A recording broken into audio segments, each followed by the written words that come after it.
I'm Moselle Campbell. Today we're going to be editing this picture here of Shianna, and we're going to be looking for a bright matte edit.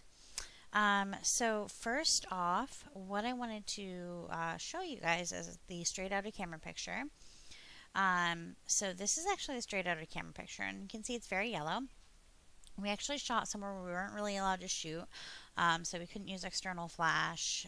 There was a whole kind of host of problems, and I did have my camera set to auto white balance. So I could have corrected this in camera by changing my settings, but even though I didn't, I was able to get a really nice picture out of it. So after the initial adjustments, I ended up with this picture here. So as you can see, I did some cropping, I did some leveling.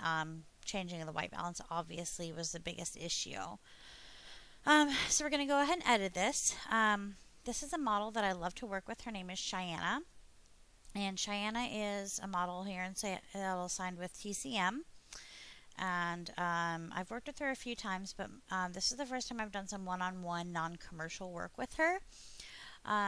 So what I'm doing first is I'm actually selecting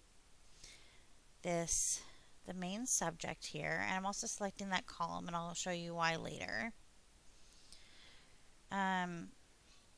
So our makeup today was done by Pink Beauty, who's a makeup artist in Seattle. So if you're in this area and you ever get to the chance, I would look her up. She really did a fantastic job on this very unique look. So what I'm doing now is I'm using my quick select tool to kind of go around the edges and, deselect anything that we don't need on there. So one of the big things is we're going to go ahead and mask the edges, but I really do not like Adobe CC's current select and mask tool. On this version of it, it doesn't seem to work as well. It's a little bit clumsy. Sometimes I have some masking jump onto areas of the picture where I was nowhere near. I've had lots of issues with it. So what I actually do to get the old refine edge tool is to push shift, hold that down, and then select and mask. And then I can do a little brushing onto the area to get a more accurate masking. So also what's great about the select and mask tool, or the refine edge tool, is you can see if there's any areas that you accidentally missed when you were doing your original selection. Like see here, her toe is red. I missed that when I was doing the original selection. It didn't jump out to me. So I know that when I come back, I do that selection, I'm just going to go back up to the select tool. I'm going to select her toe in the front of the sandal there. So what I'm going to do here is I'm going to save the selection. And when I save the selection, what that does is it allows me to come back to this selection at any time. I shouldn't need to for this tutorial, but there are times where you will need to do the same selection multiple times, and this just saves you from having to do extra work. So we're going to invert the selection. And I'm going to do something that's a little controversial here. I'm actually going to add some fake blur to this video, or to this photo, sorry. I'm going to add some fake blur, and the thing is that fake blur or fake bokeh can be used as a tool, but the reason a lot of people shy away from it is because it's overused and it's used poorly a lot of times. So the reason I'm using it, and I'm going to do it pretty subtly, and the reason I'm using it is because this area really distracts me. And I really want to call more attention to her. Now I'm not going to get rid of this completely. I could clone in more wall and actually get rid of this completely. I don't feel like I need to do that. I just want to put a little bit more attention on her. So there's a couple different kinds of blur. There's a couple different blur menus. I could do like a Gaussian blur, which basically just blurs everything, and it kind of removes her from the picture, or like pops her out from the picture. Honestly, that's not what we're looking to do. What we are is looking to do a very subtle blur to enhance the photo. So we're actually going to go to the blur gallery.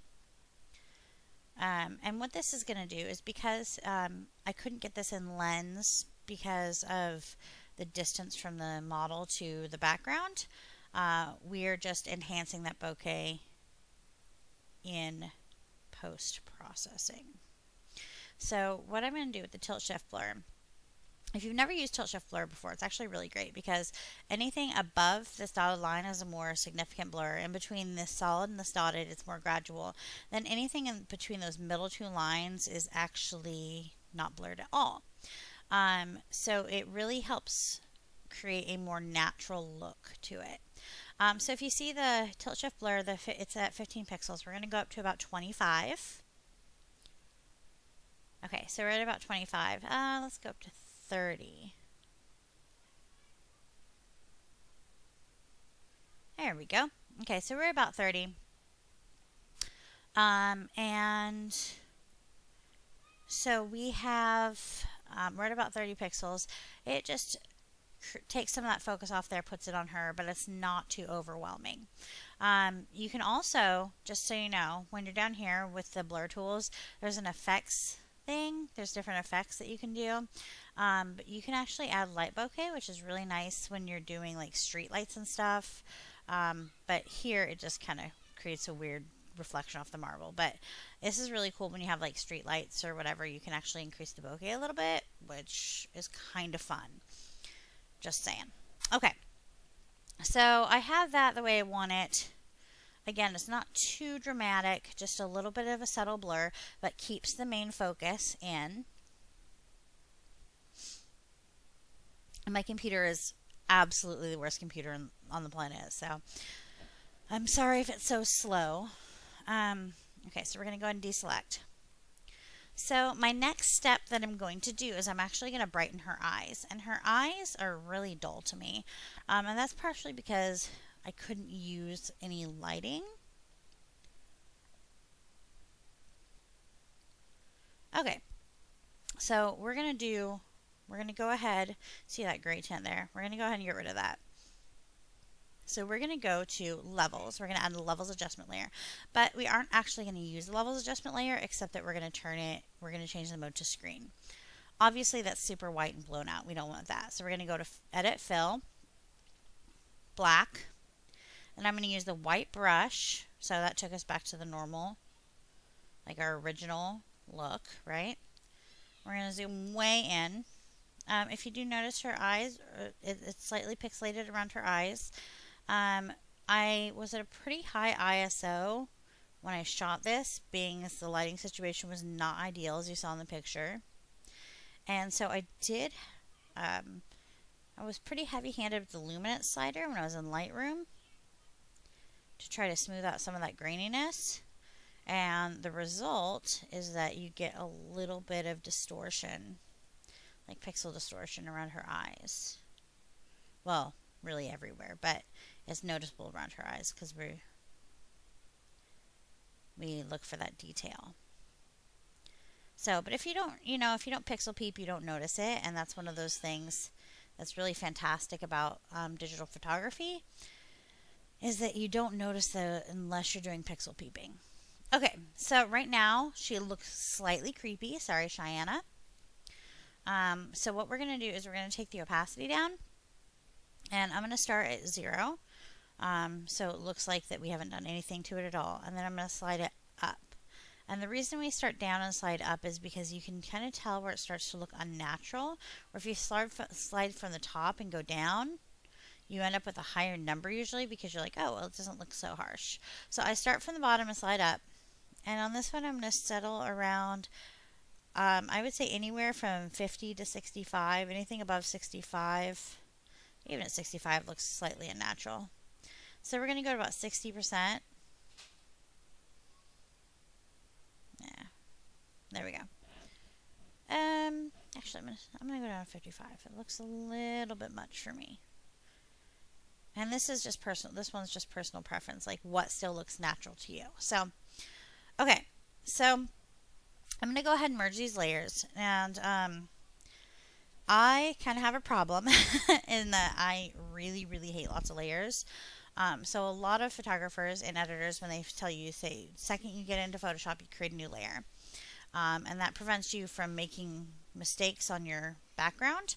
But I found that if I have made, I have found, I have found if I make a mistake early on, okay, baby, excuse me, that's my daughter.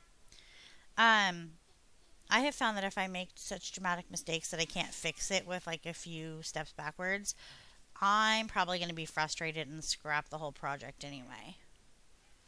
Um, so it will, like, honestly, it's not for me to like just delete a layer and go from there. Like, I will want to scrap the whole project. That's and start over. So that's just my personal preference. I just don't like layers. Um, they're a very valuable tool and they definitely have their place, but I don't like too many.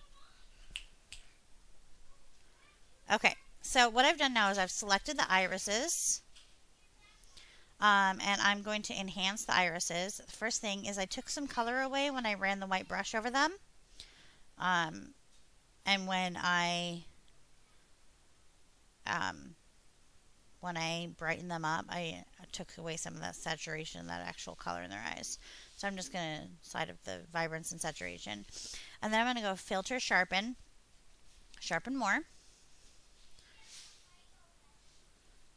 And I'm going to deselect. And I have some really nice looking eyes now. Now there's some other enhancements we can do with the eyes. I'm going to choose not to do them right now, as I have other things that I really want to work on. So anyway, so we're going to come in here. What I'm going to do now is I have my clone stamp brush. I have my clone set to 37 and my float of 43. And the reason I do that is because I don't want to completely obliterate the lines under her eyes, because I think it makes her look a little more natural. But I do want to mute them a little bit. I want to tone them down. So we still have some of that texture, but we don't have harsh lines. And I think that that's where the difference comes in, is what do you want to keep, how much do you want to keep. Now some people at this point would do frequency separation on the skin and smooth everything out. As she's a child, I really don't care to do that. Again, I want to leave her as her. So here we go. Okay, so we got a little blemish on her nose. I'm going to go ahead and fix really quick. Okay. Beautiful. Okay. So now that I've done that, I can actually go ahead and move on to my next step. And I'm going to do some liquify around her mouth. And I'll show you why in a second. So we were about an hour into our photo shoot at this point. It was windy and cold, and we were inside. The reason we were shooting inside at this point was so we could warm up a little bit. So you can see the makeup started to get a little sloppy. So I'm just going to pull that in using the pucker tool and sharpen the corners of her mouth a little bit to make her look a little more polished. Whoops. If I wanted to, of course, I could actually take my clone stamp or my healing brush, or even a paintbrush, and match the color and paint it at like a 50% opacity around those black smudges around her mouth. But I feel like that did exactly what I wanted it to do. Okay, so my next step is I'm going to add a gradient adjustment layer.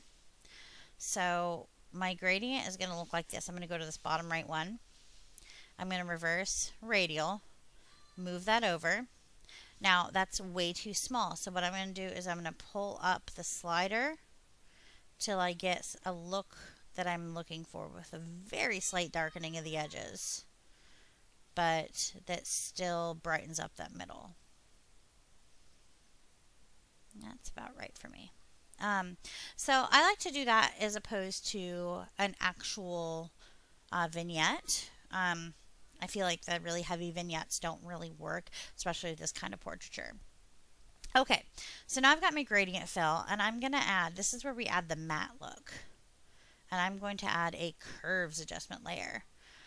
So I'm going to take this middle part and I'm going to brighten the whole thing up just a little bit. And I am going to take this up a little bit. So look, we're getting the more matte look, and the more haze you get, the farther you go up. But we're going to pull it up just to about there so we get a nice matte look. But then I'm going to pull this down and make sure I maintain that there's an actual black. So we've got the matte look, but it's also black. There we go. And that's pretty much what I'm looking for. Okay. So that is the basic edit that I have for that. There are a couple more steps that I can do, but I think I'll show those in another video. So at that point, create your new layer, and you find your watermark brush, and let's see, what color do I want? We're gonna color pick from the dress so it's a nice gray instead of a black. And I am going to take my watermark brush, I'm going to pop it on, and then we save it. So thanks for watching, and I will see you next time.